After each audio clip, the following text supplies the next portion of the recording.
అని ఇప్పుడు ఉత్తరాయణంలో వచ్చేటువంటి ఈ శుద్ధ ఏకాదశినే మనం ఎందుకు ఇంత పరమ పవిత్రంగా భావిస్తూ ఉన్నాము, ఎందుకు ఆ శ్రీమన్నారాయణుకి ఈ తిథి అనేది అంత ప్రీతిపాత్రం అనుకోవచ్చు? శ్రీ వైకుంఠ నివాసాయ శ్రీనివాసాయ విష్ణవే వేద వేదాంగ రూపాయ మాధవాయ నమోస్తుతే. ఈ శ్లోకం ఇవాళ ఖచ్చితంగా చెప్పుకుంటే మంచిదమ్మా. విశేషం ఏమిటి అంటే, మనకి ఇన్ని రకాల ఏకాదశులు ఉన్నప్పటికీ పూర్వము చంద్రావతి అనేటటువంటి నగరాన్ని కృతయుగంలో మురా అనేటటువంటి రాక్షసుడు పాలించాడు. ఆ పాలించేటటువంటి రాక్షసుడు దేవతలని చక్కగా యజ్ఞయాగాదులు చేసుకునేటువంటి వాళ్ళని, తపస్సు చేసుకునేటువంటి ఋషుల్ని అందరినీ బాధించటం మొదలు పెడితే ఈ దేవతలందరూ వైకుంఠానికి వెళ్లి, స్వామి ఇదయ్యా పరిస్థితి, యదా యదా హి ధర్మస్య గ్లానిర్భవతి భారత అభ్యుత్థానం అధర్మస్య తదాత్మానం సృజామ్యహం అని మీరు చెప్తారు కదా పెద్దలు.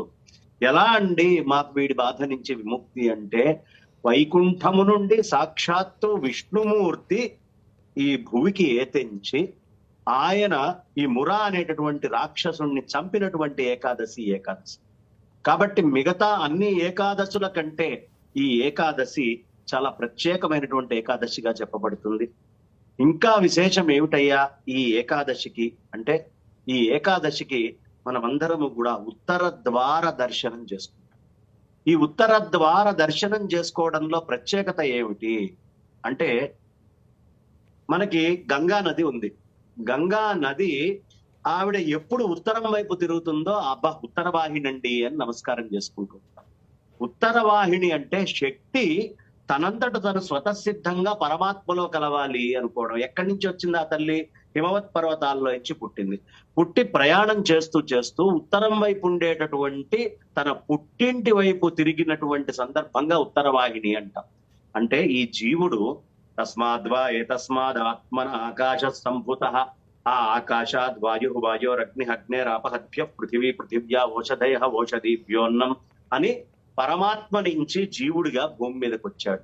ఈ జీవుడు మళ్ళీ ఆత్మోన్ముఖుడై ఆ పరమాత్మతో ఐక్యం కావాలి అంటే ఏం చెయ్యాలి అంటే, ఉత్తర వైపు ప్రయాణం చేయాలి. గంగా నది ఎలా అయితే తన పుట్టింటి వైపు తిరిగిందో, ఈ జ్ఞాన గంగా అనేటటువంటిది కూడా ఆ పరమాత్మ వైపు, ఆత్మజ్ఞానం వైపు ప్రయాణం చేయాలి అని చెప్పడానికి సంకేతముగా ఈ ఏకాదశిని నిరాహారంగా ఉంటూ, నిద్ర లేకుండా ఉంటూ ఆ పరమాత్మని, ఆ సాక్షాత్తు శ్రీమన్నారాయణుడిని ఇందు లేడని సందేహము వలదు చక్రి సర్వోపగతుండెందెందు వెదకి చూచిన అందందే గలడు దానవాగ్రణి వింటే అని అంతటా ఉన్న పరమాత్మని శోధించే ప్రయత్నం చేయడము అనేది ఈ ఏకాదశికి చాలా ప్రత్యేకమైనటువంటి లక్షణంగా చెప్తారు. ఈ ఏకాదశికే ఇంకా 3 పేర్లు ఉన్నాయి. ఎందుకు ఇది ఇంత ప్రత్యేకత ఈ ఏకాదశి అంటే, దీన్ని స్వర్గ ఏకాదశి అని, అలాగే ముక్కోటి ఏకాదశి అని, అదే విధంగా వైకుంఠ ఏకాదశి అని పిలుస్తారు. స్వర్గ ఏకాదశి అని ఎందుకంటారయ్యా అంటే, మహానుభావుడు ఎంతటి మహానుభావుడైనా ఏదో ఒక రోజు ఈ ఉపాధిని, ఈ శరీరాన్ని వదిలిపెట్టక తప్పదు. ఈ వదిలిపెట్టినటువంటి వాళ్ళు సాక్షాత్తు వైకుంఠానికి చేరాలి అంటే దక్షిణాయనంలో రాత్రిపూట స్వామి యోగ నిద్రలో అట్లా శయనించి ఉండి తెల్లవారుజామునే ఉషక్కాలం ఏదైతే ఉంటుందో ఆ ఉషక్కాలంలో ఆయన నిద్ర లేచి అప్పుడు వైకుంఠ ద్వారము అనేది తెరుస్తారు. ఈ వైకుంఠ ద్వారాన్ని తెరిచేటటువంటి రోజు ఈ రోజు కాబట్టి దీనిని వైకుంఠ ఏకాదశి అని పిలవడము ఒక విశేషమైనటువంటి స్వర్గ ఏకాదశి. ఇవాళ రోజున ఎవరెవరైతే ఉత్తర ద్వారం నుంచి అంటే జ్ఞానముతో పరమాత్మ యొక్క దర్శనం చేస్తారో వాళ్ళందరూ కూడా ఖచ్చితంగా ఆ పరమాత్మ ఆనందమునందు రమిస్తారు అని చెప్తారు. ఇక దీన్నే ముక్కోటి ఏకాదశి అంటే 3 కోట్ల ఏకాదశులతో ఇది సమానమైనటువంటిదని, తర్వాత మురా అనే రాక్షసుడిని చంపడానికి 3 కోట్ల మంది సైన్యంతో స్వామి వైకుంఠం నుంచి భూమి మీదకి వచ్చారు కాబట్టి దీన్ని ముక్కోటి ఏకాదశి అని. ఇలా మొత్తము 3 కోట్ల ఏకాదశుల్లో చేస్తే ఏ పుణ్యం వస్తుందో, ఈ ఏకాదశి ఒక్కనాడు ఎవడు యోగ్యంగా చక్కగా వాడి బ్రహ్మమునందు రమిస్తాడో వాడు 3 కోట్ల మంది దేవతలు వాడి లోపల ఉంటారు. హరియట అరుడట ముక్కోటి దేవతలట అని చెప్తూ ఉంటారు కదా.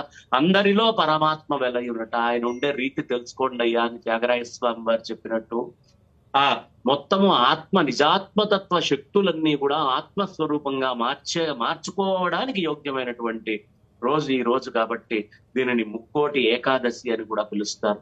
ఇంకా విశేషం, దీన్ని వైకుంఠ ఏకాదశి అని పిలవడానికి, వైకుంఠం నుంచి స్వామి రావడము ఒక కథ అయితే, విభీషణుడికి మొట్టమొదట బ్రహ్మదేవుడు ఆయనలోంచి బయటికి వచ్చినప్పుడు బ్రహ్మదేవుడికి అన్ని విద్యలు చెప్పంగానే వచ్చినాయట. జ్యోతిష శాస్త్రం ఒక్కటే అర్థం కాల. ఈ జ్యోతిష శాస్త్రాన్ని ఎలా అర్థం చేసుకోవాలో తెలియక తాను తపస్సు ఆచరిస్తే అప్పుడు రంగనాథ రూపంలో విష్ణుమూర్తి ఉద్భవించి ఆయన నాభీకమలంలోంచి బయటికి వచ్చినటువంటి బ్రహ్మ వైపు తదేకమైనటువంటి దృష్టి పెట్టి జ్యోతిష శాస్త్రాన్ని ఆయనకి బోధించారు బ్రహ్మదేవుడికి. కాబట్టి జ్యోతిష శాస్త్రాన్ని ఆయన నేర్చుకున్నారు కాబట్టి జ్యోతిష శాస్త్రము అనేటటువంటిది పట్టుబడాలి. కాలము అంటే ఏమిటి అనేది తెలుసుకోవాలన్నా, కాలము నుంచి బయటికి వెళ్లి ఆత్మస్థితిలో ఐక్యం కావాలన్నా ఈ ఏకాదశికి చాలా ప్రాధాన్యత ఉంటుంది. అందుకనే వైకుంఠ ఏకాదశి అని చెప్తాం. ఆ స్వామిని ఆయన అంతర్ధానం అయిపోతే, లేదు స్వామి నువ్వు ఇదే రూపంలో ఇక్కడ ఉండాలి అని బ్రహ్మదేవుడు ప్రార్థించాడు. ఆ తర్వాత ఇక్ష్వాకు వంశస్థులు తపస్సు చేసి బ్రహ్మదేవుడి నుంచి ఆ దేవతార్చన తీసుకొని పరంపరగా చేస్తూ వస్తూ శ్రీరామచంద్రమూర్తి దగ్గరకు వచ్చేటప్పటికి ఆయనగా స్వర్గారోహణ చేయాలి అనుకున్నప్పుడు అందరికీ వస్తువులు ఇస్తూ ఈ దేవతార్చనని విభీషణుడికి ఇచ్చిన ఆయన, ఇది లంకలో అంటే ఈక్వేటర్ 0 degrees లో తీసుకొని వెళ్ళి అక్కడ ప్రతిష్ఠ చేసుకో, ఇంకెక్కడా కింద పెట్టకు అని చెబితే ఆయన దాన్ని తీసుకొని చక్కగా వెళ్తూ వెళ్తూ మధ్యలో సంధ్యా సమయం అయింది అని ఆ శ్రీరంగం చేరంగానే అక్కడ ఒక చిన్న బాలకుడికి బ్రహ్మచారి రూపంలో ఉన్న బాలకుడి చేతిలో ఇది పెట్టి ఆయన సంధ్య వార్చుకొని వచ్చిందాకా పట్టుకో అన్నాడు. ఆ వచ్చినటువంటి వాడు వినాయకుడికి ఈ దేశ సంపద బయటికి పోవడం ఇష్టం ఉండదని, కాబట్టి ఆయన ఏం చేశారయ్యా అంటే మెల్లిగా పట్టుకున్నట్టు నటించి 3 సార్లు అరిచే లోపలికి రావాలి అని చెప్పి రాకపోయేటప్పటికి ప్రతిష్ఠ చేశారు. వైకుంఠం నుంచి వచ్చినటువంటి విమానము 7 ప్రాకారాలతో అక్కడ ప్రతిష్ఠితమైంది కాబట్టి దీనిని వైకుంఠ ఏకాదశిగా చెప్తారు. అందుకనే విభీషణుడు వెంటబడ్డట్టు 8 కిలోమీటర్ల దూరంలో రాక్ ఫోర్ట్ లో విఘ్నేశ్వరుడి ఆలయం ఉంటుంది. పైన ఆ ఫోర్ట్ లోపల ఈ రోజుకి కూడా ఆయన్ని ఇట్లా తలకాయ మీద మొట్టినట్టుగా, ఆ మొట్టిన దాని గుర్తుగానే ఇప్పటికీ వినాయకుడికి మనం తల మోదుకోవడం అనేది ఉంటుంది. అక్కడ రంగనాథుడిని తిరిగి మళ్ళీ ప్రార్థిస్తే, నాయన ఏం పర్వాలేదు, నేను నీ వైపే తిరిగి దక్షిణం వైపే తిరిగి నేను నిన్ను అనుగ్రహిస్తూ ఉంటాను అని చెప్పి దక్షిణం వైపుకి చూస్తూ ఉంటారు, లంక వైపుకి.